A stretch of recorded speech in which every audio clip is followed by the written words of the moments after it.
Guys, this is Showik और चलो आज हम शुरू करने वाले हैं भाई फिजिक्स का पहला क्लास ग्रेविटेशंस में स्टार्ट कर रहा हूँ। ठीक है, तो आपका बायोलॉजी का क्लास अपडेट हो चुका है ना। Total sale in one class 2 घंटे का 2-2.5 घंटे के करीब वो क्लास है। और डीएनए हम अलग से कवर कर रहे हैं, आपको बोला ही था, तो कल वो अपलोड हो जाएगा, है ना। तो आज भाई स्टार्ट करने वाले ग्रेविटेशन, जैसे मज़ेदार अपना बायोलॉजी रहा, उससे भी काफ़ी ज़्यादा मज़ेदार ये फिजिक्स रहने वाला है। देखना चाहोगे ट्रेलर? चलो देख लो, मुझे क्या हर्ज है यार, ये टॉपिक होगा। अब देखो ये सारी चीज़ें, ये देख लो, पूरा समझाऊंगा वीडियो से भाई।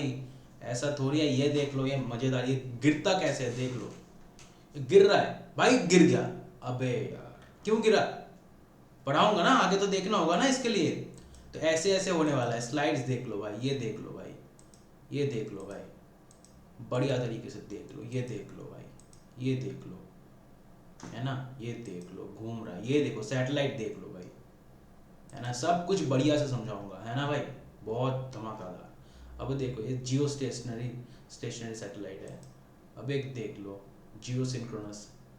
अब देख लो, ये देख लो पोलर है, ये देखो बहुत ही मज़ेदार होने वाला है भाई, है ना। ये देखो केपलर का लॉ, है ना भाई, ये दूसरा लॉ, है ना। अब देखो, चलो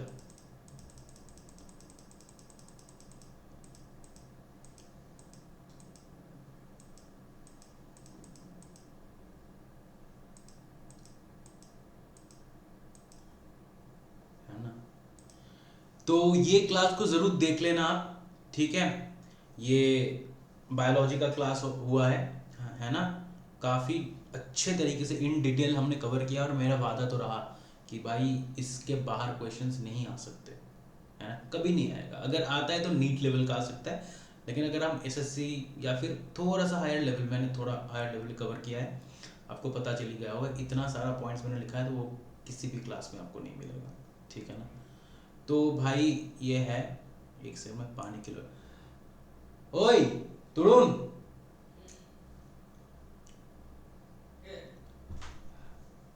फ्रीजर जॉलर फोन कर दे, फोन कर, सॉरी गाइस, पानी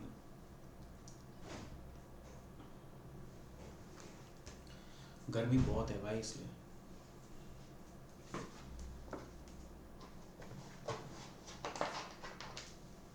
चलो अब मुझे बता दो कोई यार, ग्रेविटेशन और ग्रेविटी दोनों वर्ड बहुत कंफ्यूजिंग होता है ना भाई, बहुत ही कंफ्यूजन है कि भाई ये चीज़ है क्या। ग्रेविटेशन ग्रेविटी टर्म तो सेम है, दोनों की मतलब लगभग सेम ही है, लेकिन भाई अपने को फिजिक्स समझना है तो थोड़ा लगभग ये वर्ड डिक्शनरी से हटा दो, ठीक है। लगभग नाम की कुछ चीज़ होता नहीं है ना। तो आज देख लो हम क्या करने वाले हैं, देख लो, ये देख लो भाई। ग्रेविटेशन और ग्रेविटी का पहले पहले तो कंसेप्ट क्लियर करना होगा भाई, है ना।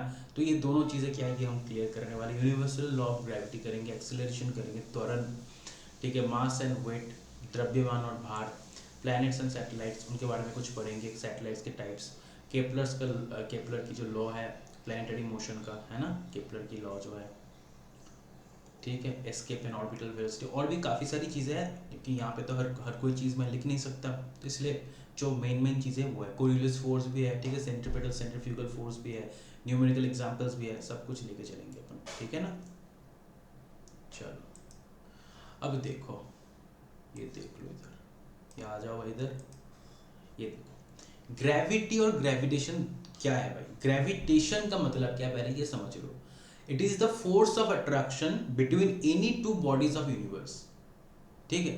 कोई भी मतलब कोई भी बॉडी अगर वो यूनिवर्स के, उनके बीच में जो अट्रैक्शन फोर्स है ना, ये जो अट्रैक्ट कर रहे हैं ना, ये है ग्रेविटेशन, ठीक है। इसका फॉर्मूला अपन कर लेंगे, कोई दिक्कत नहीं है, ठीक है। तो ये ग्रेविटेशन ये है। अब देखो, और डायरेक्शन क्या होगा, तो ग्रेविटेशन वेक्टर हो गया, तो डायरेक्शन क्या होगा भाई, centre, along the centre of the two bodies, यही तो कर रहे हैं ना अट्रैक्ट। ये सेंटर है, अलोंग द सेंटर, ऐसे ऐसे थोड़ी कर रहा है, ऐसे कर रहा है, सेंटर पे इसका डायरेक्शन है, ठीक है। और gravitational force can be zero if separation between two bodies become infinity. इतना याद रखने की जरूरत है, ग्रेविटेशन फोर्स जीरो हो सकता है, ठीक है।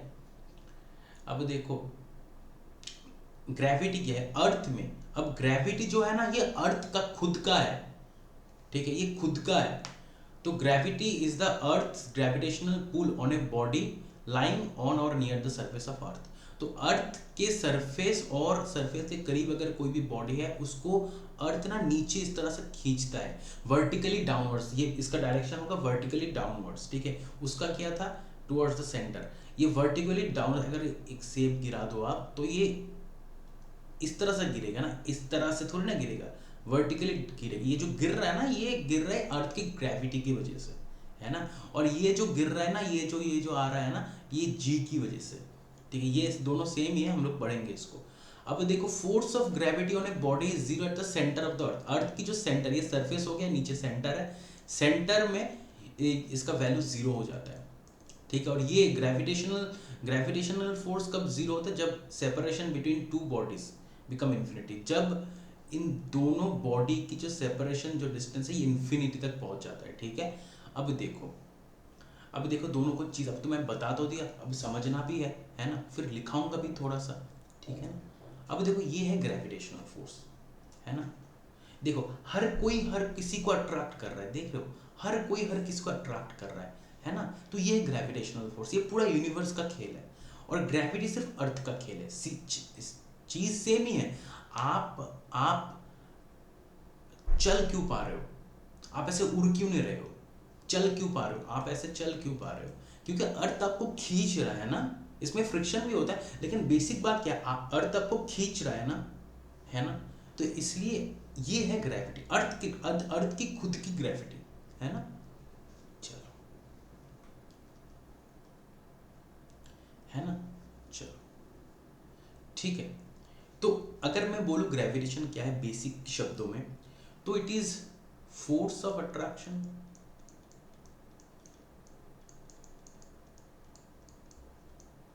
बिटवीन एनी टू बॉडीज, है ना, between any two bodies of the universe,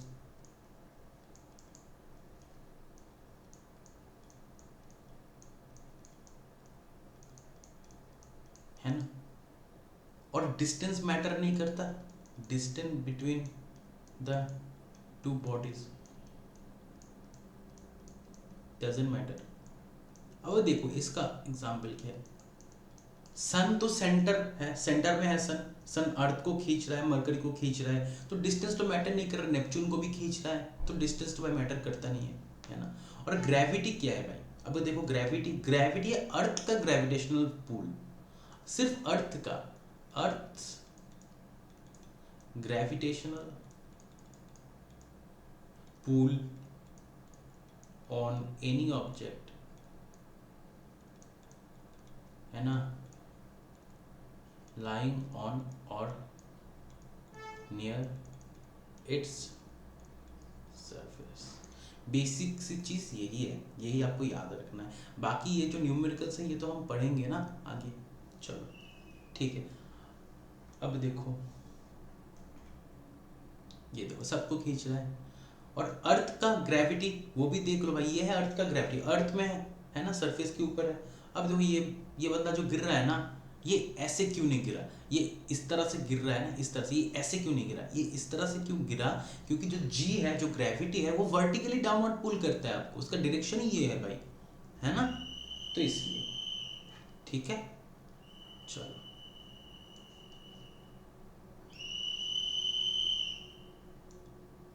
ठीक है ना।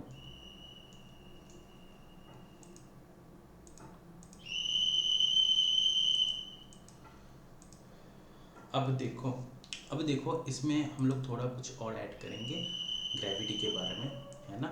तो एक एक पॉइंट्स हम लोग लिख लेते हैं, ठीक है। अब देखो ये जो ग्रेविटी है ना अर्थ का, ये है नो कांटेक्ट फोर्स, कैरेक्टरिस्टिक्स में लिखा रहा हूँ, ठीक है। या फिर इसको हम बोलते हैं फील्ड फोर्स, है ना, ठीक है। या फिर लॉन्ग रेंज ऑर्डर फोर्स,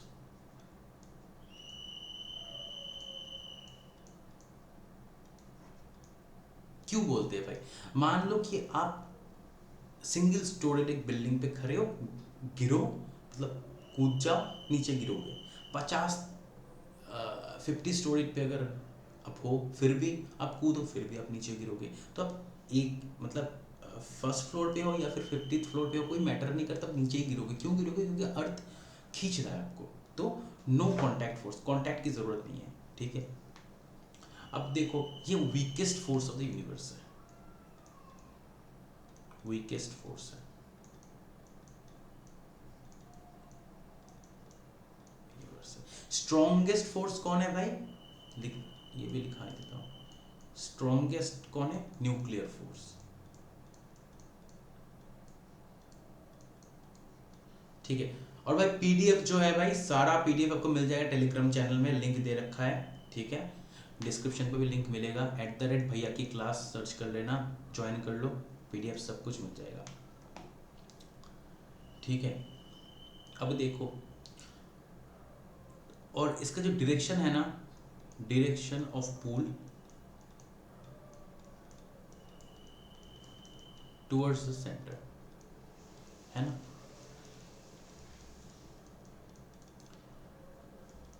अब क्या है, कांटेक्ट की जरूरत नहीं हुई, केस फोर्स हो गया, डायरेक्शन फुल हो गया, ठीक है। अब देखो ये ना एक्शन रिएक्शन पेयर पे काम करता है ना। कैसे? Gravitational force between two objects, दोनों बॉडी के बीच में form an action reaction pair. कैसे? ग्रेविटेशनल फोर्स को मैं जीएफ लिख रहा हूँ, गर्लफ्रेंड मत समझ लेना भाई, है ना। Between two objects form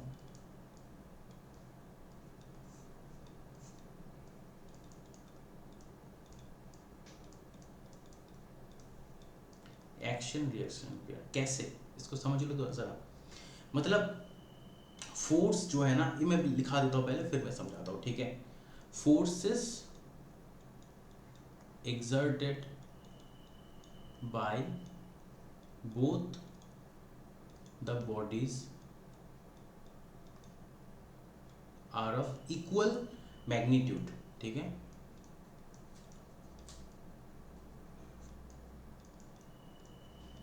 and opposite in direction। ये दो बॉडी है, ये भी खींच रहा है, ये भी खींच रहा है, इक्वल मैग्नीट्यूड पे खींच रहा है और ऑपोजिट इन डायरेक्शन, ठीक है। चलो, अब इसका थोड़ा सा स्टैट्स देख लो। ये ना वीकेस्ट फोर्स बोला, कितना वीक है अगर पूछे तो क्या बोलोगे? It is 10⁻36 smaller than electrostatic force, ठीक है।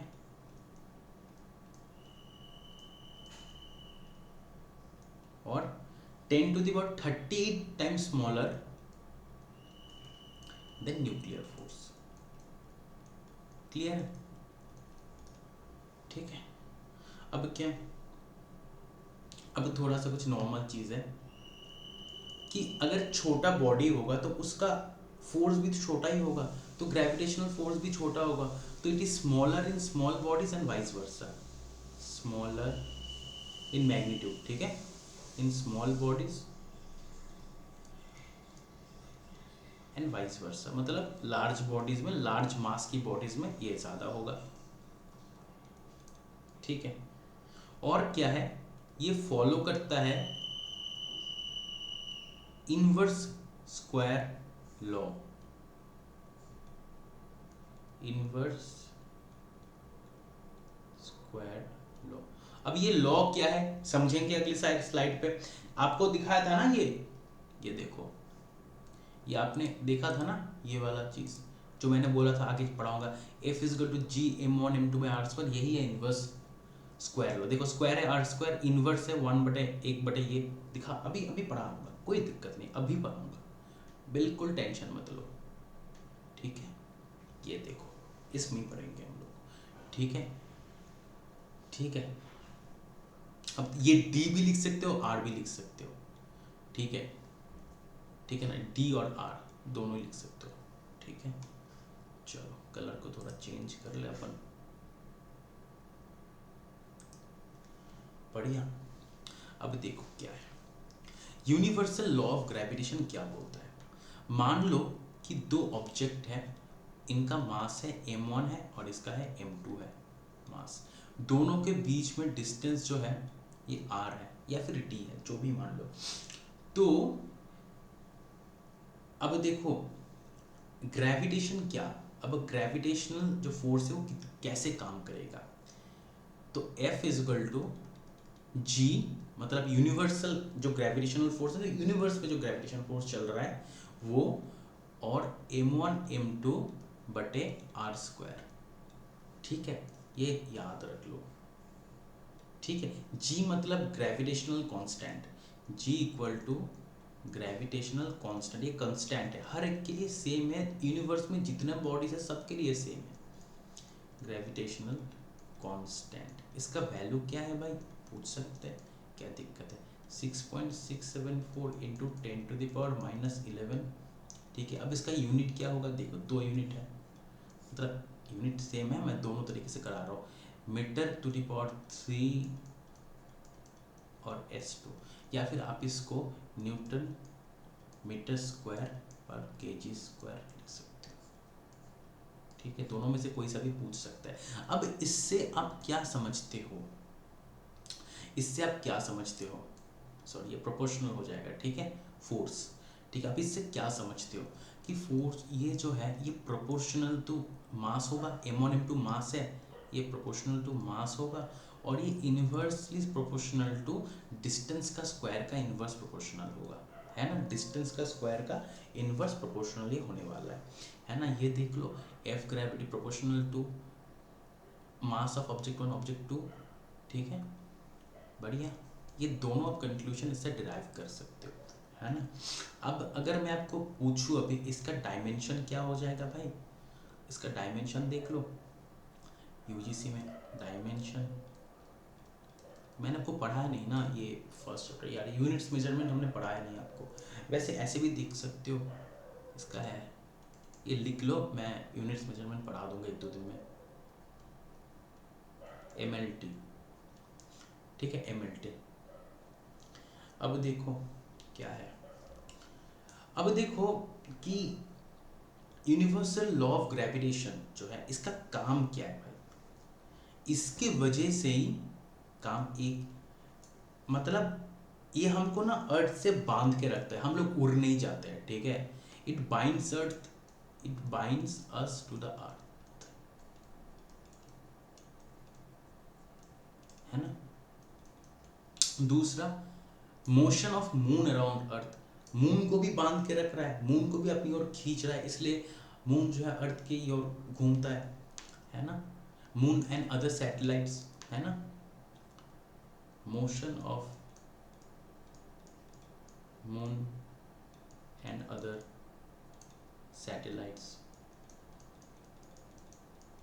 अराउंड अर्थ, है ना। और क्या है, एटमॉस्फेयर जो है अपना सही जगह पे सब कुछ है, अगर नहीं होता तो वो निकल जाता बाहर ना, सारे गैसेस वगैरह तो निकल जाते हैं। प्रेजेंस ऑफ एटमॉस्फेयर, ठीक है, सिर्फ अर्थ नहीं है, अराउंड एनी प्लैनेट, ये सिर्फ अर्थ नहीं है, एनी प्लैनेट का है कुछ भी, और एनी प्लैनेट ऐसा मत समझो सिर्फ अर्थ का है। ठीक है, ये यूनिवर्सल है ना, और प्लैनेट। ठीक है,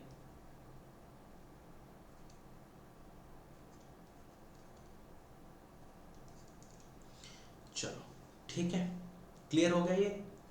अगर मास दोनों दो ऑब्जेक्ट्स हमने लिया है, उसका मास है m1 m2, दोनों का डिस्टेंस r है, तो F प्रोपोर्शनल क्या आ जाएगा, g m1 m2 बटे r स्क्वायर। ठीक है, चलो अब देखो क्या है, अब ये आता है अर्थ का gravitational pull, acceleration due to gravity. मान लो एक बॉल है यहाँ पे, आप उसको फेंक रहे हो, अर्थ की सरफेस है, आप उसको फेंक रहे हो ना, है ना, उसका इनिशियल वेलोसिटी ये क्या होगा, हम u से डिनोट करते हैं इसको, ये तो 0 है। फिर वो जो आ रहा है ना, ये क्यों आ रहा है, क्योंकि ये अर्थ का ग्रेविटेशनल पुल है उसका, कि वो खींच रहा है अपने उस ऑब्जेक्ट को अर्थ की तरफ, सरफेस की तरफ, है ना, वो है g। ये है एक्सिल। ये अगर फ्री फॉल है ना, फ्री फॉल मतलब खुला छोड़ दो, कोई डिस्टर्बेंस नहीं है, कुछ नहीं है, तो सिर्फ जी काम करेगा, तब जी और एक्सिलरेशन सेम हो जाएगा, और जी का वैल्यू 9.8 मीटर पर सेकेंड, है ना। अब देखो क्या है, gravity accelerates all objects in the same manner, कोई भी ऑब्जेक्ट हो सेम मैनर में आएगा। Any difference in free fall are due to air resistance, एकमात्र डिफरेंस हो सकता है वो हवा का जो रेजिस्टेंस है ना, वो हो सकता है, और कुछ नहीं। Hammer and feather fall at the same rate on moon, क्योंकि वहाँ पे कोई भी एटमॉस्फेयर नहीं है, एटमॉस्फेयर कोई भी नहीं है, तो हैमर और फेदर ये याद रख लेना, ठीक है। लेकिन अर्थ में हैमर पहले गिरेगा, ठीक है। अब देखो इसका क्या है, अब देखो एक्सीलरेशन ड्यू टू ग्रेविटी क्या है, हम लोग नोट्स बना लें इसका। चलो इसका नोट्स में बना देता हूँ, ठीक है। डेफिनेशन क्या हम लिखें, इफ एनी ऑब्जेक्ट फॉल्स, ठीक है, towards the earth, then there will be acceleration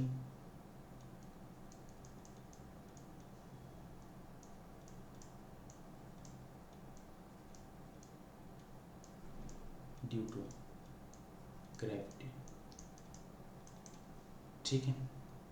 g का वैल्यू है 9 मीटर पर सेकेंड स्क्वायर, ठीक है। अब g का फॉर्मूला देख लो, g m/r²। यहाँ पे m मतलब मास ऑफ अर्थ, अर्थ की मास ऑफ अर्थ, और r मतलब रेडियस ऑफ अर्थ। कोई बता सकता है मास ऑफ अर्थ क्या है, मास और रेडियस?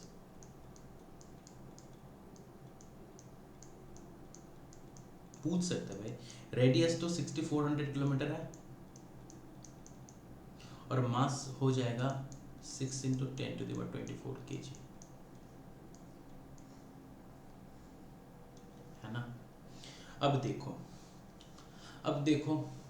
भाई, मुझे बता दे कोई, ये जो g का वैल्यू है ये तो सेम नहीं है, मतलब स्मॉल g का वैल्यू तो सेम नहीं है ना, हर एक के लिए अलग अलग है। क्यों अलग अलग है, अब देख लो इसको, कलर थोड़ा सा चेंज कर लो। अब अलग क्यों है, देखो क्यों अलग है, देखना पड़ेगा ना। देखो ये g तो कांस्टेंट है, ये वाला तो कांस्टेंट है, लेकिन मास तो चेंज हो जाता है ना भाई, है ना, मास तो चेंज हो जाता है ना। अब देखो मून के केस में अगर देख लो, मून में ना मान लो कि, अच्छा इसको मैं वेट के साथ ही पढ़ा दूंगा, ठीक है। हाँ वेट, इसके अगली बारी टॉपिक में मैं दोनों को कंबाइन करके मैं करा देता हूँ, ठीक है। देखो अच्छा चलो, मून में जी का वैल्यू क्या हो जाएगा, जो अर्थ का है ना उसका 1/6 हो जाएगा, 1/6 गुना 9.8 मीटर पर सेकेंड स्क्वायर। मार्स में क्या हो जाएगा भाई, मार्स में 1/10 हो जाएगा। सन में क्या हो जाएगा, 27 गुना,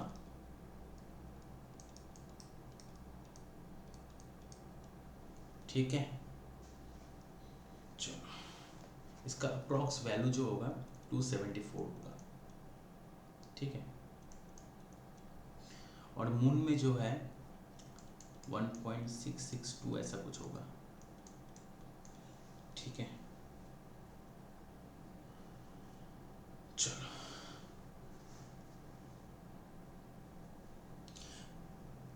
अब देखो एक चीज का कंक्लूजन अब देख लो, ये जो g है ना, एक्सीलरेशन ड्यू टू ग्रेविटी, ये ऑब्जेक्ट की मास के ऊपर डिपेंड करता नहीं है। किसके ऊपर कर रहा है, देखो g तो कांस्टेंट है, और ये मास ऑफ अर्थ, ऑब्जेक्ट की बात ही नहीं है कुछ भाई। फ्री फॉलिंग में ऑब्जेक्ट की मास की बात ही नहीं है कुछ, खाली मास की बात है, किस प्लेनेट का है उसकी बात है ना। तो g doesn't depend on mass of,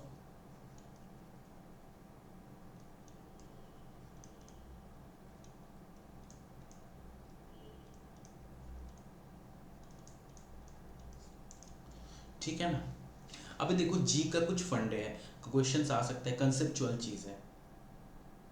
अच्छा, जी का वैल्यू मैक्सिमम कहाँ होगा? जी का वैल्यू मैक्सिमम होगा सरफेस पे। जी का वैल्यू मैक्सिमम कहाँ होगा? सरफेस पे। ठीक है, चलो। अच्छा, अभी ये जी जो है ये क्या है भाई? देख लो, ये वेक्टर है। क्यों वेक्टर है? मैंने बताया था, वेक्टर में क्या होता है? मैग्नीट्यूड होता है, डायरेक्शन होता है। जी का डायरेक्शन क्या है भाई? वर्टिकली डाउनवर्ड्स, है ना, वर्टिकली डाउनवर्ड्स। ठीक है, जी मैक्सिमम कहाँ पे होता है भाई? सरफेस पे। ठीक है, जी का वैल्यू जीरो कहाँ होता है? सेंटर ऑफ अर्थ पे। क्यों होता है पता है? ये सेंटर ऑफ अर्थ पे ना हर जगह से फोर्स काम कर रहा है, अपोजिट एंड सेम फोर्स, तो इसलिए ये निगेट कर देता है, तो जीरो बन जाता है ना। अब दो चीजें मैं बताऊंगा आपको। ये देखो, जी जो है ना,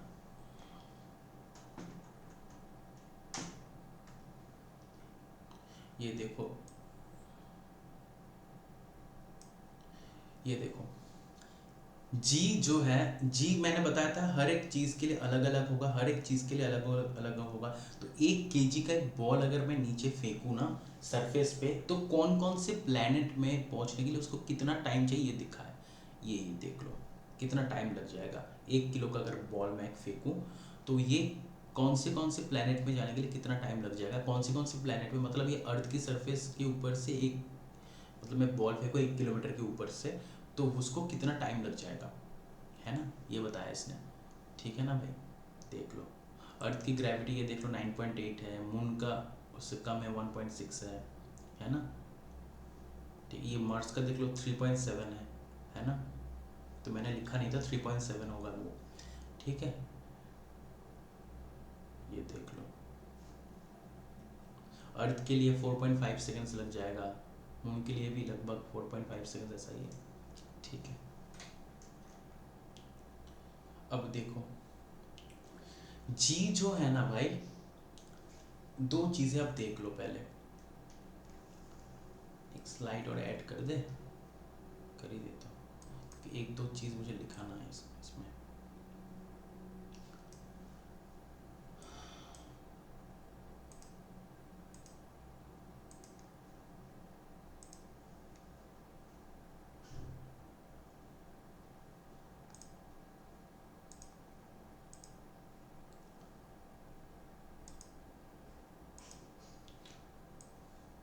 अब देखो, अगर मैं बात करूं इनसाइड द अर्थ सरफेस और आउटसाइड द अर्थ सरफेस, ठीक है, जी के बारे में बात हो रहा है। बहुत ही इंपॉर्टेंट पॉइंट है भाई, इसको देख लेना। ठीक है, मैं जी का ही बात कर रहा हूं। Inside earth surface,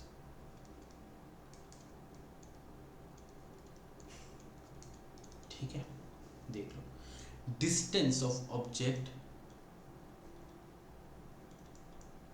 from centre of earth अगर बढ़ता है, अगर इंक्रीज होता है, मतलब आर अगर इंक्रीज होता है, तो क्या हो जाएगा भाई? ग्रेविटी जो है वो भी इंक्रीज कर जाएगा।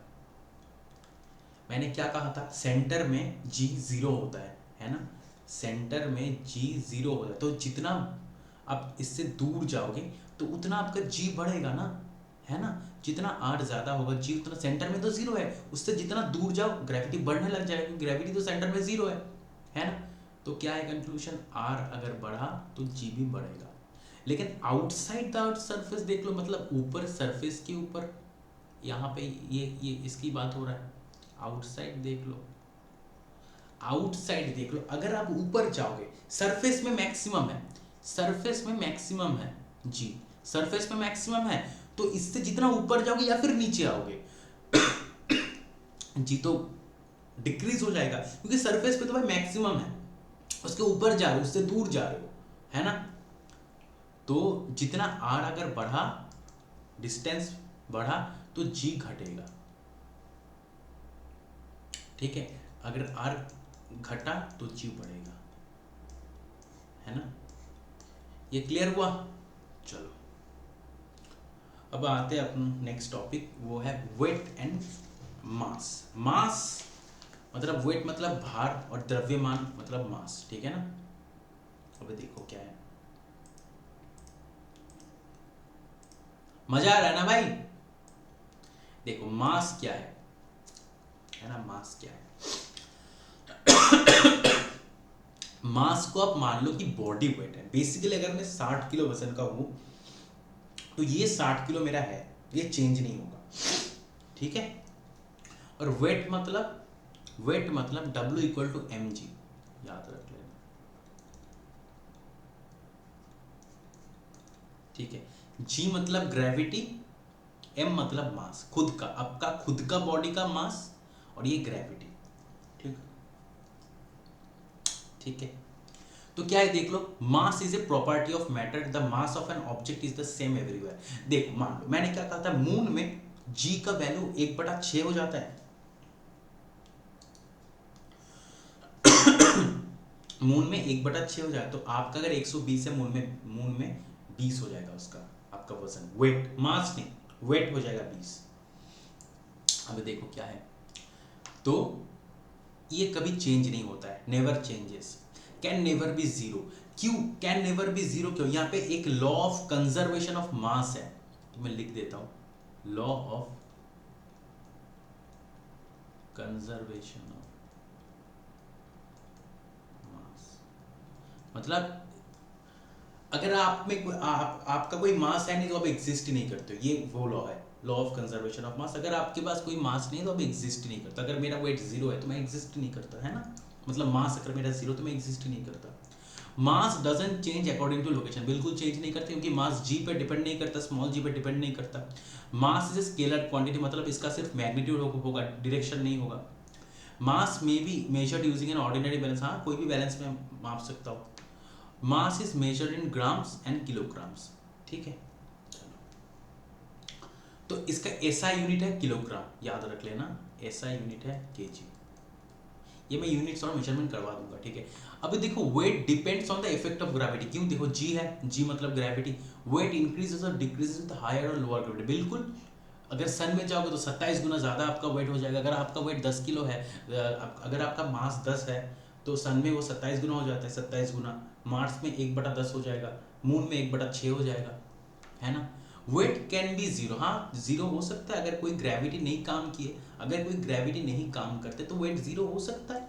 सिर्फ ग्रेविटी पे नहीं, वेट जीरो कब होगा, एक तो फ्री फॉल के टाइम पे होगा, फ्री फॉल के टाइम पे होगा तब वेट मैटर ही नहीं करता, है ना। फ्री फॉल के टाइम में होगा, जब खुला में पढ़ाया था तो थोड़ी देर पहले, फ्री फॉल के टाइम पे होगा eight the centre of the अर्थ, क्योंकि वहां पे भी जी जीरो है, सेंटर ऑफ अर्थ।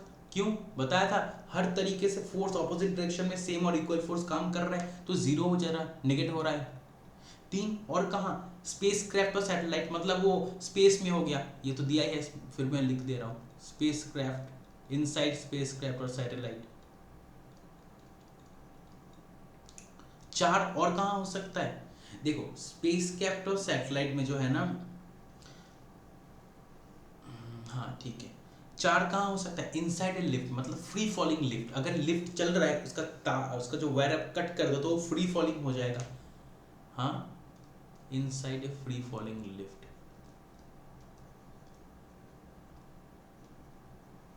यहाँ पे 0 हो सकता है।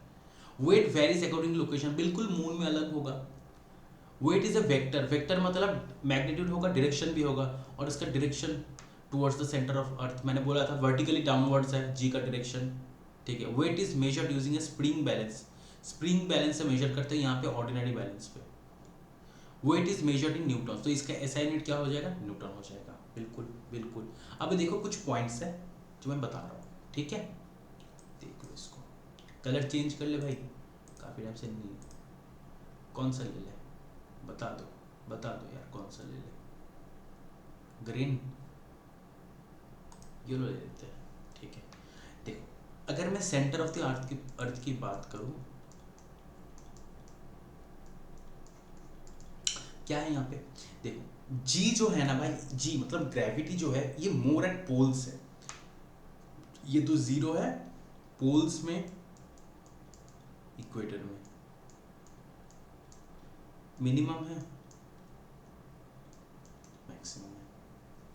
अब देखो क्यों है, फॉर्मूला याद कर लो, एफ प्रोपोर्शनल टू 1/r²। अब देखो अर्थ का जो ये है पोल्स में, ये इक्वेटर है, ये पोल है, पोल में क्या रेडियस क्या है, छोटा है ना, 1/r², इन्वर्सली प्रोपोर्शनल है ना, तो r अगर बढ़ा तो ग्रेविटी क्या हो जाएगा, घटेगा, इन्वर्सली है, r अगर घट गया ग्रेविटी बढ़ जाएगा, है ना। तो यहाँ पे क्या इक्वेटर पे सबसे बड़ा है तो इक्वेटर पे मिनिमम हो जाएगा, पोल में सबसे छोटा है तो यहाँ पे मैक्सिमम हो जाएगा। समझ में आ गई बात? चलो आगे बढ़ते अपन भी, मज़ा आ रहा है ना भाई। ये देखो मास और वेट का, ठीक है, ये देखो अगर आपका ये देखो 50 केजी है तो पृथ्वी पे आपका वेट 50 केजी ही होगा अगर मास 50 केजी है, लेकिन मून में 8 हो जाएगा, ठीक है, ये पाउंड्स में दिया हुआ है, ठीक है ना, ये देख लो यहाँ पे, है ना। चलो बढ़िया।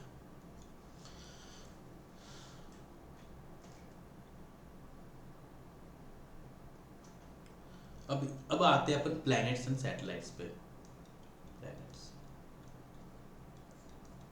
ये प्लैनेट्स मूव कर रहा है, एक एक प्लैनेट सन की सन सेंटर पे है और सारे प्लैनेट्स मूव कर रहे हैं, तो इसको हम बोलते हैं रेवोल्यूशन, ठीक है। सोलर सिस्टम में क्या है भाई, सोलर सिस्टम में क्या, sun is at the centre of gravity, है ना भाई, पक्का सेंटर ऑफ ग्रेविटी, ठीक है, याद है। अब देखो केपलर की सेकंड थर्ड लॉ से हमको पता चल जाता है कि कौन सा प्लेनेट का दूरी कितना है, वो मैं पढ़ाऊंगा।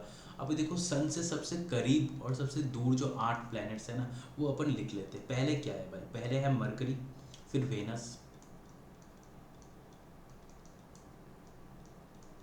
फिर आ जाएगा अपना अर्थ, चौथा पे क्या आ जाएगा भाई, मार्स, फिर जुपिटर,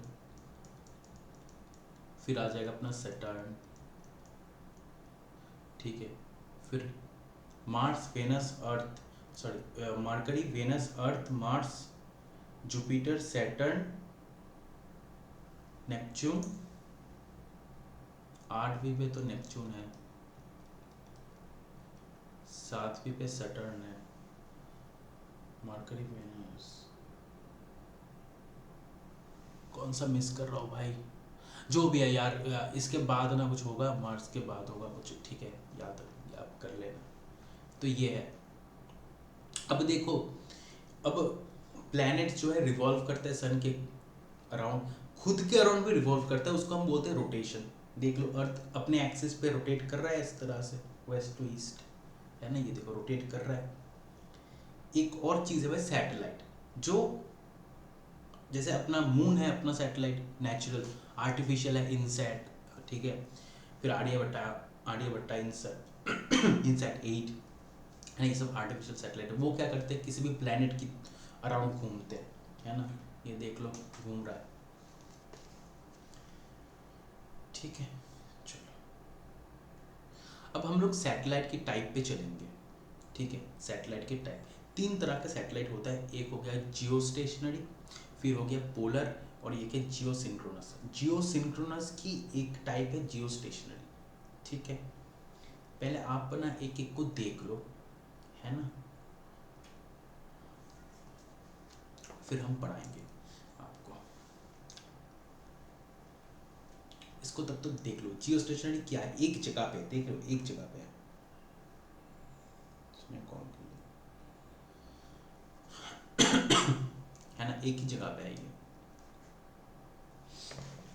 ठीक है। मजा आ गया, देख लिए ना। अब चलो मैं जियो स्टेशनरी का कुछ चीज़ें मैं बता देता हूँ। इसका ना ये अपेयर एट फिक्स पोजीशन है, इस एक ही पोजीशन पे अपेयर करता है। एक स्लाइड ले ले अपन, है ना, तीनों के बीच में स्लाइड्स है, कमी है ना, चलो ठीक है, 3 स्लाइड लेना अपने को।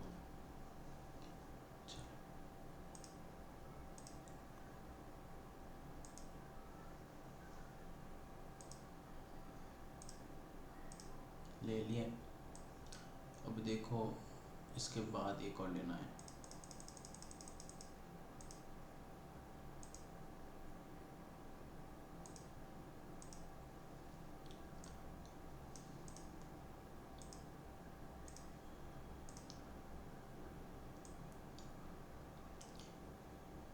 केपलर की सेकंड लॉ, ये फर्स्ट लॉ है, थर्ड है, ठीक है चलो।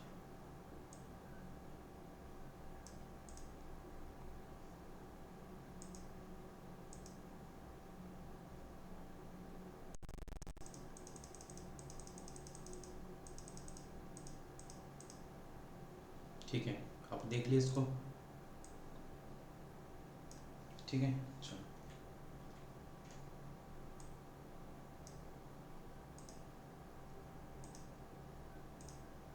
अबे थम जा अभी।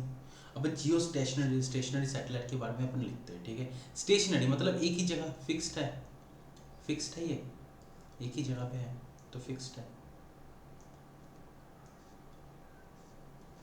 ठीक है। तो एक ही जगह पे है मतलब क्या, ये फिक्स्ड है।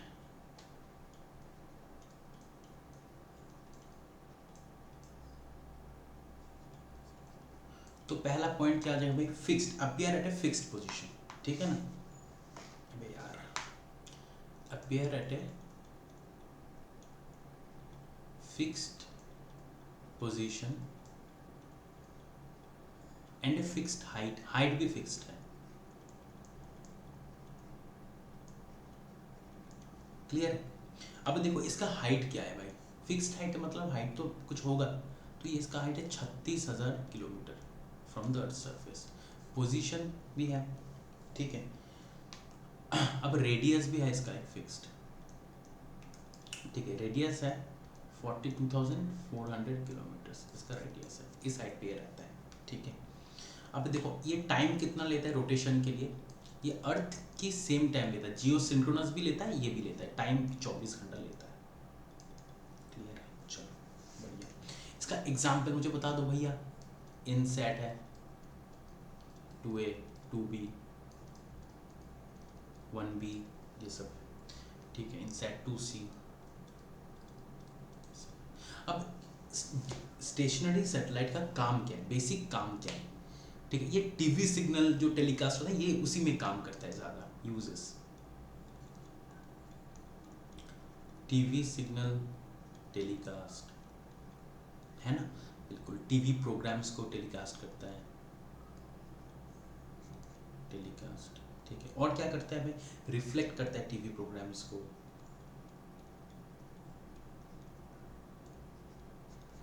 ठीक है।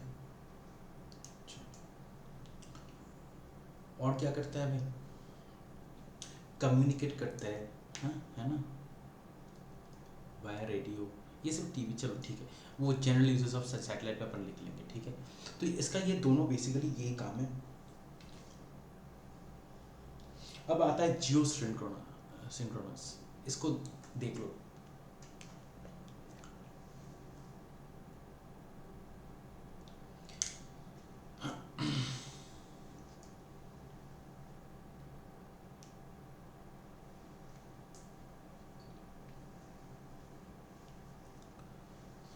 ठीक है, हो गया। अब देखो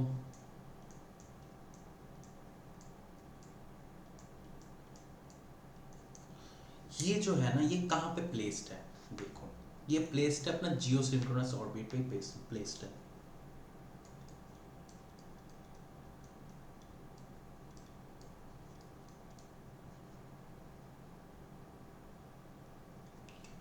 टाइम कितना लेता है भाई, time for rotation, one rotation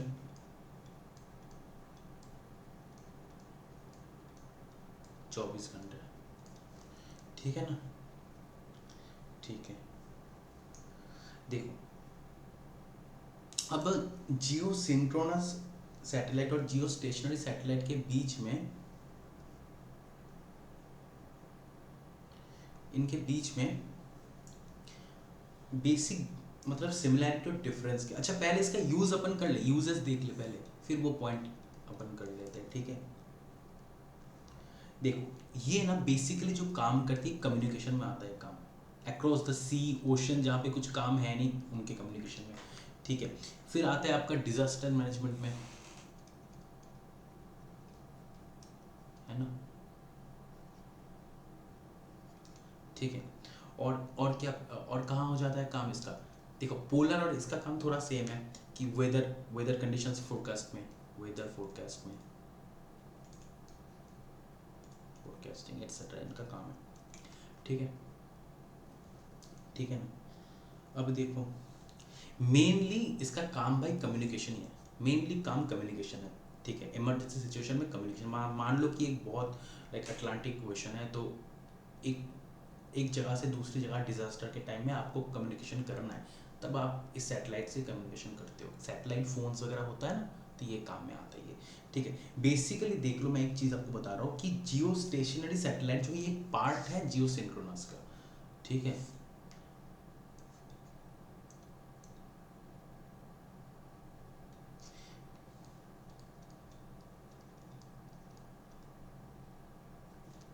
is a type of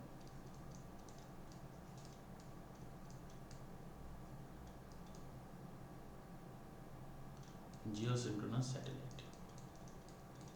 तो भाई मुद्दा यह है कि डिफरेंस क्या है फिर?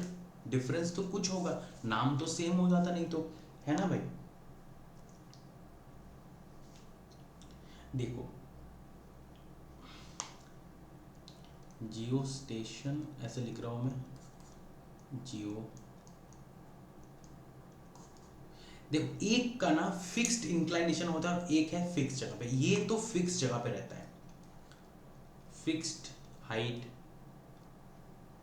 Fix position. लेकिन आपने देखा, मैं फिर एक बार दिखा देता हूँ। ठीक है, इसका ना it can have any inclination, कोई भी एंगल पे ये घूम सकता है।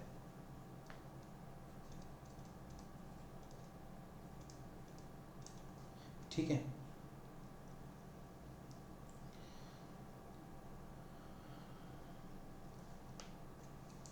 चलो यार।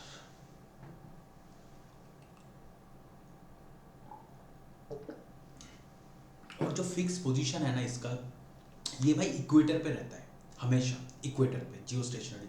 मैं एक बार लिखा भी दूँ इसको, ये जो फिक्स पोजीशन है ना, इक्वेटर है। एक बार दोबारा इसको देख लो, देखो जियो स्टेशनरी कहाँ है, देख लो।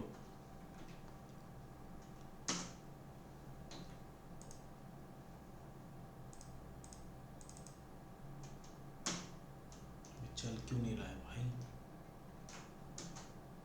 देखो कहाँ है, देख लो। और ये जियो सिंक्रोनस है, देख लो, दोनों एंगल पे काम कर रहा है। देख, दिखा, कोई भी एंगल पे काम कर रहा है ये देखो, इसका ऑर्बिट देख लो भाई, इंक्लाइंड देखो, दिख रहे हो, इंक्लाइंड ऑर्बिट है इसका, है ना। चलो, समझ में आ गया होगा। पोलर को देख लो। अबे यार, बहुत ही दिक्कत हो रहा है भाई।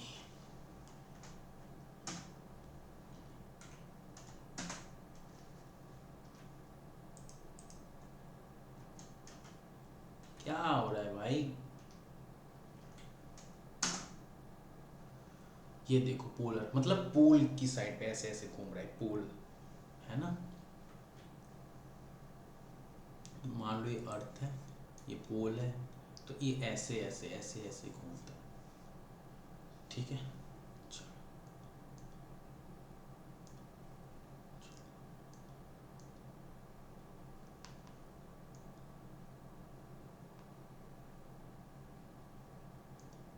अब है क्या, पोलर।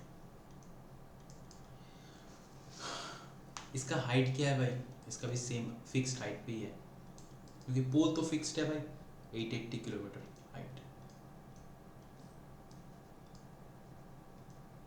रेडियस क्या हो जाएगा भाई इसका, 84। नहीं, इसका रेडियस शायद नहीं है, ये 84 मिनट होगा। इसका टाइम पीरियड कितना है,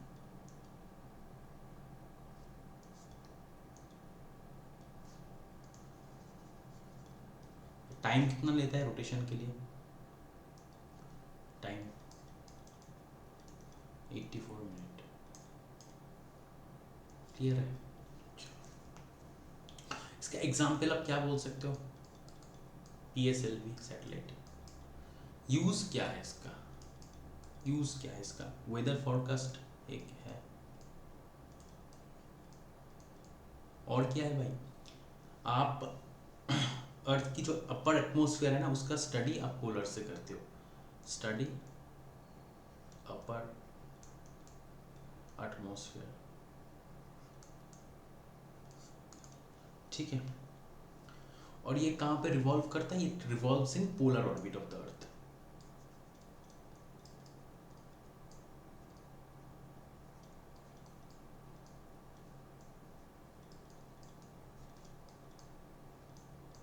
ठीक है, चलो सैटेलाइट का बेसिक ये तो काम मैंने पार्ट वाइज मैंने दे दिया।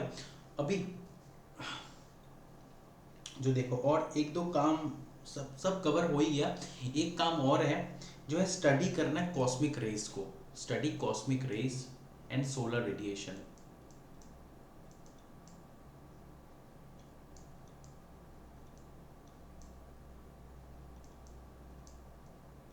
ये भी काम करता है, ठीक है। तो ये सैटेलाइट अपन कवर कर लिए। अब देखो केपलर्स लॉ पे हम आ जाते हैं, ठीक है। केपलर की लॉ पे देखो केपलर्स, अबे यार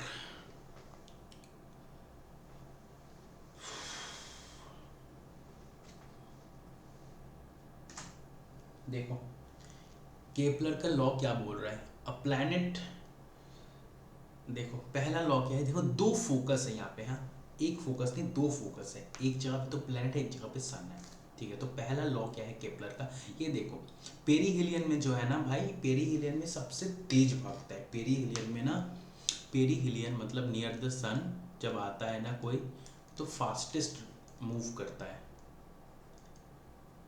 और जो एपीलियन है ना, यहाँ पे सबसे स्लोएस्ट मूवमेंट होता है ना, ये कंसेप्ट है। और लॉ क्या है, फर्स्ट लॉ क्या है भाई देख लो, लॉ वन, ठीक है। मतलब ये क्या है, लॉ ऑफ ऑर्बिट्स। अब क्या बोला है लॉ ऑफ ऑर्बिट्स में, देख लो, देखो इसने बोला है कि planets move around and elliptical path around the sun being, ठीक है, at one of the two foci माने फोकस, ठीक है, of the eclipse। दो फोकस होगा, एक सन और एक प्लैनेट, ठीक है। तो दो फोकस होगा, प्लैनेट जो इलेप्टिकल वे में मूव करता है, ये पहला लॉ, ये सब कुछ पता है। अब दूसरा क्या है देख लो, ये है बहुत ही इंपॉर्टेंट लॉ है, ये लॉ ऑफ, अबे यार ये लॉ ऑफ एरिया से, इक्वल एरिया कवर करता है, देख लो कैसे, ठीक है। अब देखो ये डायग्राम को देखो, ये सन है, ये प्लैनेट है, ठीक है। ये डिस्टेंस कवर हो रहा है, ये हर एक पॉइंट है, ये जैन है, ये फेब है, ये मार्च है, अप्रैल मई जून जुलाई अगस्त, एक एक टाइम, ठीक है। अब देखो क्या बोला है इसने सेकंड लॉ पे, ये सब ना इक्वल है, इक्वल डिस्टेंस, ये सब इक्वल डिस्टेंस है, सारे इक्वल डिस्टेंस हो गए, सारे इक्वल डिस्टेंस होगा, ये सारा इक्वल डिस्टेंस होगा, यही बोला है उसने। क्या है लॉ, क्या है देख लो, law two, law of areas, equal areas, क्या है भाई, बोला है कि रेडियस वेक्टर, एक सेकंड भाई,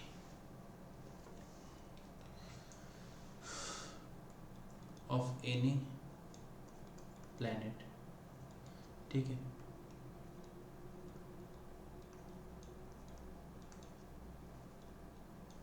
सन sweeps out equal area in equal time,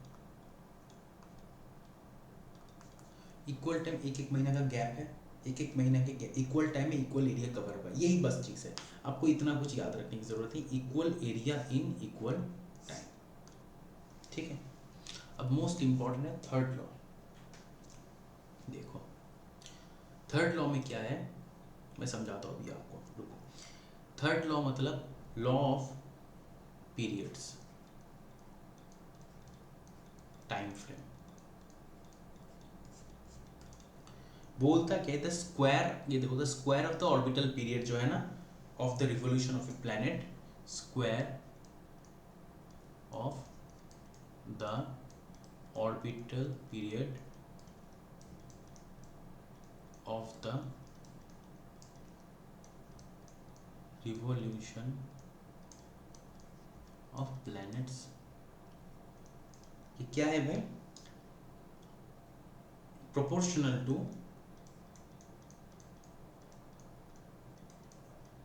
to the cube of the semi major axis।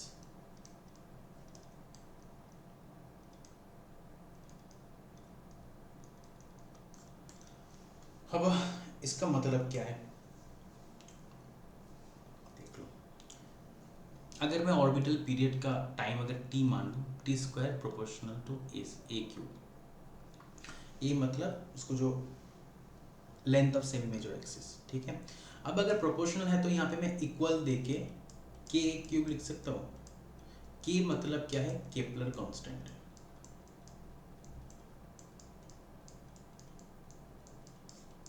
ठीक है। देखो भाई, इसी से ना हमको मिला है कि जो टाइम फ्रेम है ना प्लैनेट्स का रिवोल्यूशन का, इसके ऊपर डिपेंड करके हमने पाया, ठीक है, ठीक है। We have found the time of revolution of planets, ठीक है।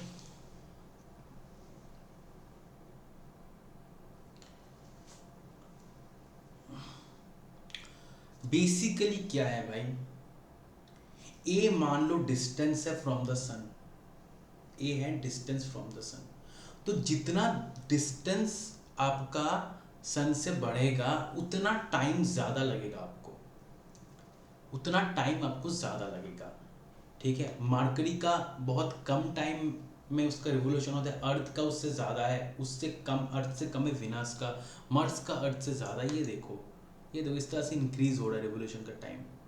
मतलब क्या है, बेसिकली ये चीज़ है भाई, डिस्टेंस फ्रॉम सन अगर इंक्रीज होता है तो रिवोल्यूशन का टाइम भी इंक्रीज हो जाएगा, इतना, बस कुछ नहीं है, इतना याद रखना है, ठीक है। केपलर वाइज आपको याद, मतलब समझ गए आप। अब दो चीज़ आता है, एक आता है ऑर्बिटल वेलोसिटी, एक आता है एस्केप वेलोसिटी। अब ऑर्बिटल वेलोसिटी क्या है, ये सब मिनिमम डिस्टेंस है।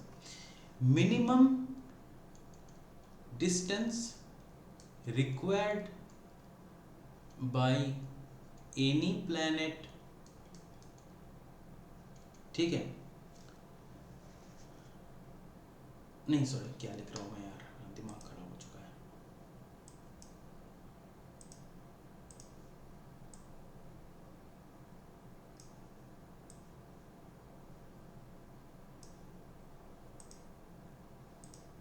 minimum velocity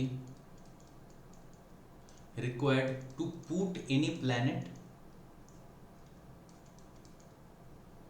into its orbit।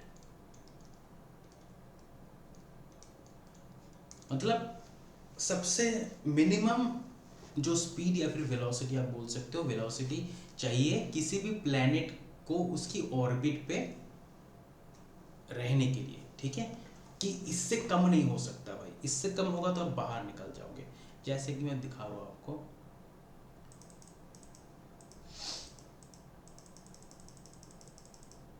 ये देखो, इसका ऑर्बिट ये है ना भाई, इसका ऑर्बिट ये है, ये ऑर्बिट है इसका, मतलब इसको ना मिनिमम जितना वेलोसिटी चाहिए यहाँ पे रोटेट रिवॉल्व करने के लिए, घूमने के लिए, ये ऑर्बिट से ये ऑर्बिट में घूमने के लिए जितना आपको गतिवेग की ज़रूरत है वो है ऑर्बिटल वेलोसिटी। इसके ये आपको चाहिए, ये मिनिमम है, ये आपको चाहिए भाई, ये आपको चाहिए चाहिए, ठीक है ना।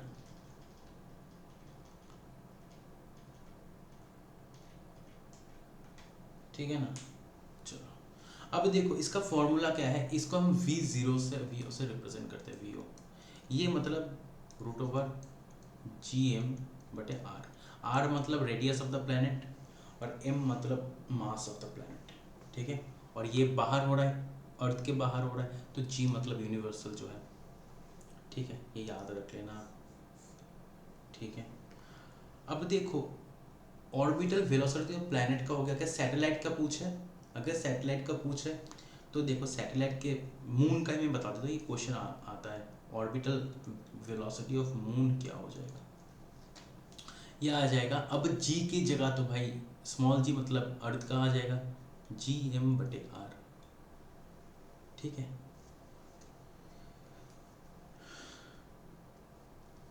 या फिर आप इसको ये लिख सकते हो √/GRE।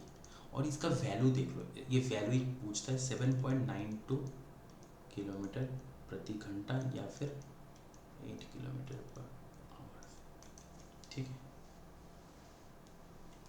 चलो अब आते हैं अपन एस्केप वेलोसिटी पे।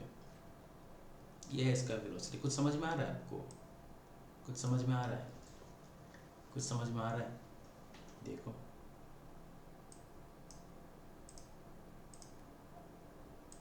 कुछ समझ में आ रहा है?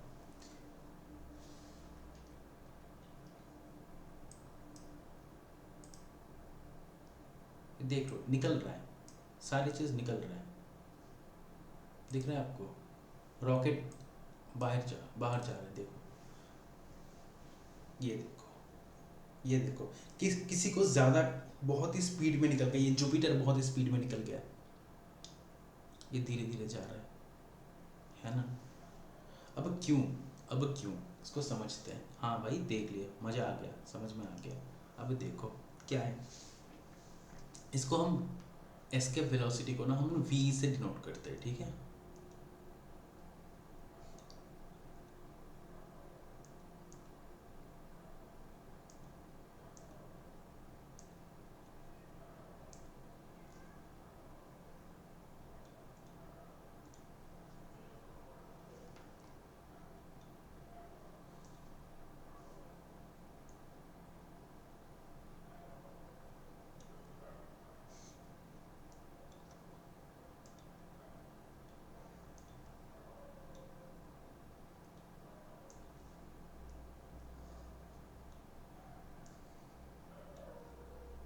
अबे यार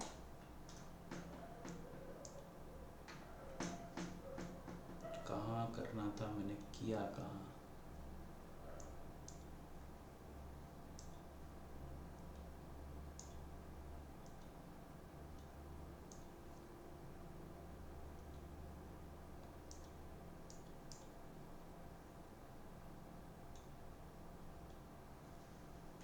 ठीक है,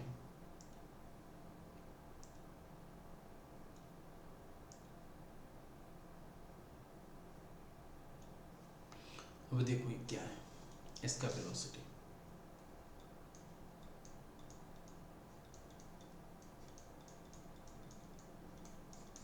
ये पेन के colour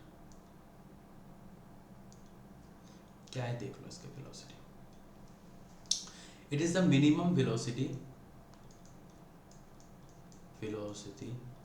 required by any object to move out from the surface of any planet, ठीक है, and never return, मतलब बाहर निकल जाए कभी वापस ना आए, ठीक है। ऐसे कोई भी ऑब्जेक्ट जा रहा है तो अर्थ तो नीचे से खींच रहा है ना, अर्थ तो नीचे से खींच रहा है ना, तो इतना वेलोसिटी आपको चाहिए कि अर्थ आपको खींचने में आप निकल जाओ बाहर, अर्थ की ऑर्बिट से बाहर निकल जाओ, बाहर निकल जाओ और वापस ही ना आओ। ये है इसके वेलोसिटी, इसको हम v से डिनोट करते हैं। तो अर्थ के लिए है ये 11.2, ठीक है, किलोमीटर पर सेकंड। ये स्पीड आपको मिनिमम चाहिए, 1 सेकंड में 11.2 किलोमीटर को कवर करना है, तो आप इसके वेलोसिटी आपको मिल जाएगा और आप निकल जाओगे। और ये मून के लिए कितना है भाई? 2.4 किलोमीटर पर सेकंड,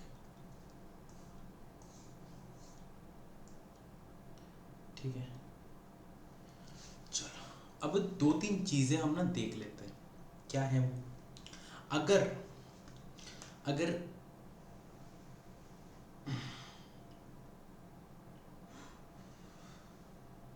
यार अगर वेलोसिटी अगर ये वी ओ ऑर्बिटल प्लेन के समान हो जाए तो क्या होता है पता है? तो वो प्लैनेट खुद के ऑर्बिट पे ही घूमने लगता है।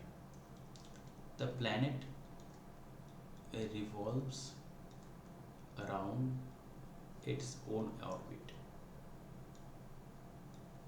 अगर वी ओ वी से ज्यादा हो जाए,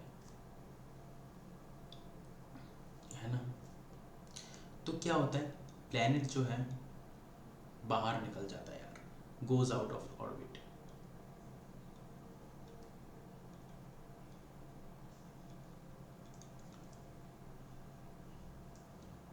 वी, ठीक है, बाहर निकल जाता है।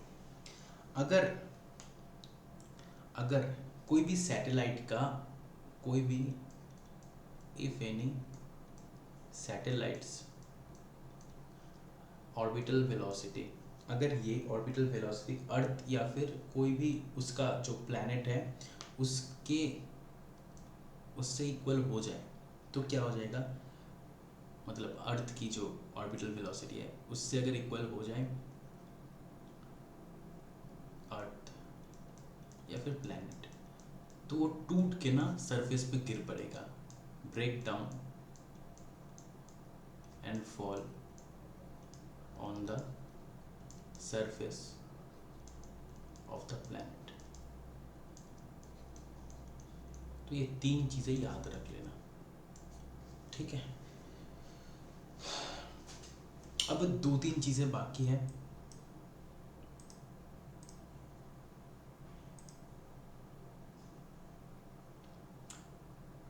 ये कवर करवा देता हूँ क्योंकि एग्जाम में क्वेश्चंस आ सकता है। मेन चीज आपका खत्म हो गया। अब देखो दो तीन चीजें हैं। आपने सुना है सेंट्रीपेटल फोर्स, सेंट्रीफ्यूगल फोर्स, है ना, पढ़ा होगा। सेंट्रीपेटल और एक क्या है? सेंट्रीफ्यूगल। मान लो कोई भी चीज में घुमा रहा हो, ये बाहर निकल जाता है ना, बाहर निकल जाता है ना। वो क्यों निकल जाता है? ये सेंट्रीफ्यूगल फोर्स की वजह से निकल जाता है। ये दोनों फोर्स ना किसी भी ऑब्जेक्ट पे काम करते हैं और वो दोनों ऑब्जेक्ट ना सर्कुलर पाथ में घूमना चाहिए, ठीक है। Acts on object moving in a circular path.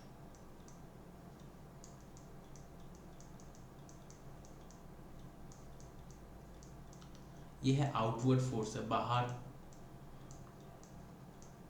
बाहर की तरफ लेकर जाता है। ये भी सेम है, ये तो सेम है, सर्कुलर भी होगा। और ये इनवर्ड फोर्स है, मतलब ये सेंटर की तरफ खींचता है, सेंटर की तरफ खींचता है, ठीक है। अब चलो अब दो तीन चीज देख लो। सेंट्रीफ्यूगल के बारे में बात कर रहा हूँ। अपना अर्थ जो है ना खुद के एक्सिस पे घूमता है, move around its axis, clear है।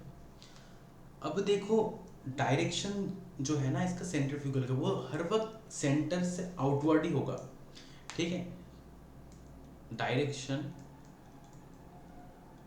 Will be outward from earth axis always. Axis से बाहर ही, क्योंकि बाहर की तरफ खींचता है। तो पोल की तरफ ना, ये याद रख लेना, पोल्स में सेंट्रीफ्यूगल फोर्स जो है फोर्स इक्वल टू 0, ठीक है।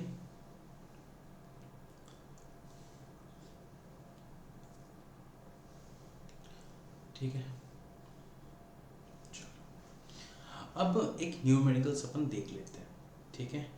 चलो मान लो कि दो ऑब्जेक्ट हैं, m1 है m2 है, उन दोनों के बीच में डिस्टेंस है r। तो f मतलब क्या है? g m1 m2 बटे r स्क्वायर, ये पता है आपको। अगर मैं बोलूँ कि उन दोनों के बीच में जो डिस्टेंस है ना 3r कर दो, तो f क्या हो जाएगा भाई, जी m1 m2 बटे 9r² है ना f। तो अभी जो ये जो पहला f और अभी f में क्या हो जाएगा, ये तो सेम है, r r कैंसिल हो जाएगा, 1/9, now f is equal to 1/9। तो 4 अगर डिस्टेंस दोनों के बीच में अगर मैं तिगुना कर दूं तो ग्रेविटेशन जो है 1/9 हो जाएगा, 1/r² हो जाएगा, ठीक है। तो force becomes 1/9 when distance is thrice, ठीक है, ये हो गया। अब क्या बचा है, सेंट्रीपेटल सेंट्रीफ्यूगल हो गया, एक ही चीज है। तो एक है कोरियोलिस फोर्स, एक और स्लाइड ले लेता हूँ, खत्म हो जाएगा फिर।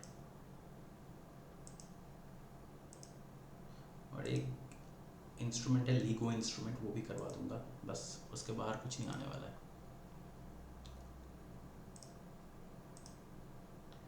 ठीक है, ये मैं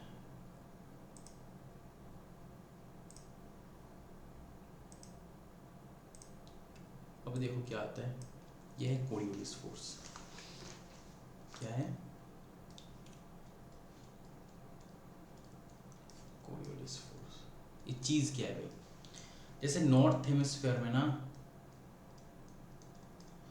विंड जो है लेफ्ट की तरफ ऐसे ऐसे होता है, ज्योग्राफी में पढ़ा होगा, साउथ की तरफ ये होता है, ये कोरियोलिस इफेक्ट की वजह से होता है, ठीक है। अब क्या है, ये भी applies on rotational object, wind इस तरह से घूमता है, ठीक है, और ये इस तरह से डिफ्लेक्ट होता है, अप्लाइज ऑन रोटेशनल ऑब्जेक्ट,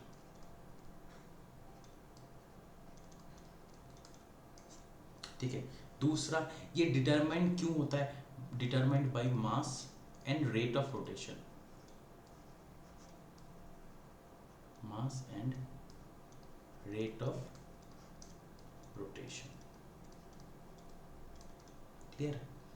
फिर ये क्या है, ये जो फोर्स ये परपेंडिकुलर है अर्थ के एक्सिस पे,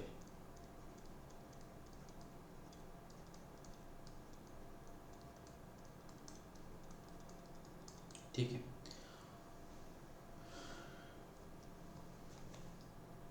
और ये क्या है, ये डायरेक्टली प्रोपोर्शनल है to angle of latitude,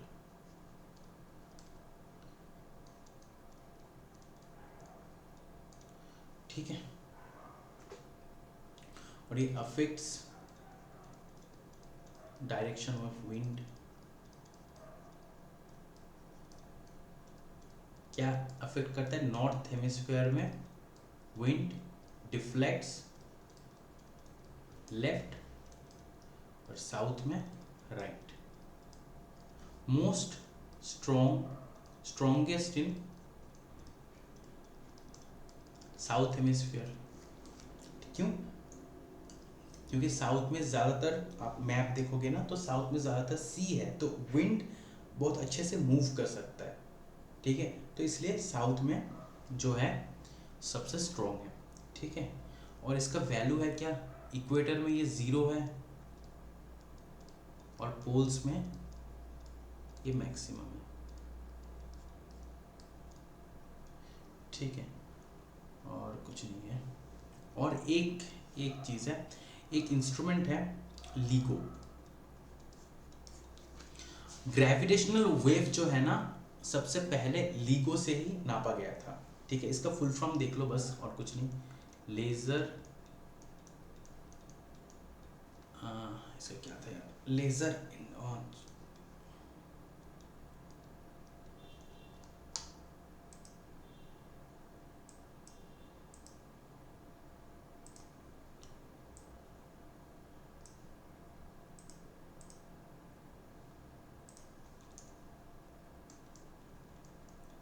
laser interferometer, क्या था यार, हाँ laser interferometer gravitational wave observatory, इसको ना एक बार आप चेक कर लेना, ठीक है भाई। तो इसको first used to measure gravitational waves, sorry detect करने के लिए।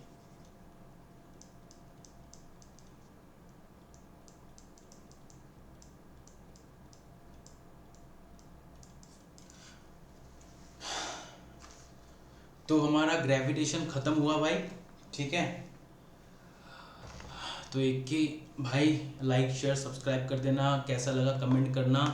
और मैंने आपको, अगर आपने किया है ये चैप्टर किसी से, और मतलब अभी आप अगर फिर से कर रहे हो तो आपको पता चल जाएगा कितना डिटेल में हम लोग कवर किए हैं, ठीक है। फिर मोशन आने वाला है एंड इसका PYQ मैं करवाऊंगा, आप भी कर लेना और देखना कि एक भी क्वेश्चन बाहर से आता है कि नहीं, एक भी क्वेश्चन आता है कि नहीं, और एक भी ऐसा कंसेप्ट आता है कि नहीं जो आपने किया नहीं होगा, ठीक है। तो भैया की क्लास में अगर आते हो तो पूरा संतुष्ट होके ही आप जाओगे, ऐसा इन्फॉर्मेशन मिलेगा जो पेड क्लास में भी नहीं मिलता है ना भाई, ठीक है। तो भाई दबा के लाइक कर दो, शेयर कर दो, सब्सक्राइब कर दो, है ना, बहुत शेयर करो प्लीज़ यार, क्योंकि सही में इतना मेहनत किया है ना भाई, सही में इतना तो बनता है यार, है ना, बनता है कि नहीं बताओ। अगर आप करते तो आपको भी मतलब ये चाहिए होता ना कि जो बंदा देख रहा है जिसका इतना हेल्प हो रहा है, तो अगर हेल्प हो रहा है तो आप कर दो शेयर, लाइक कर दो, सब्सक्राइब कर दो, है ना भाई। चलो गुड नाइट, जय माता दी।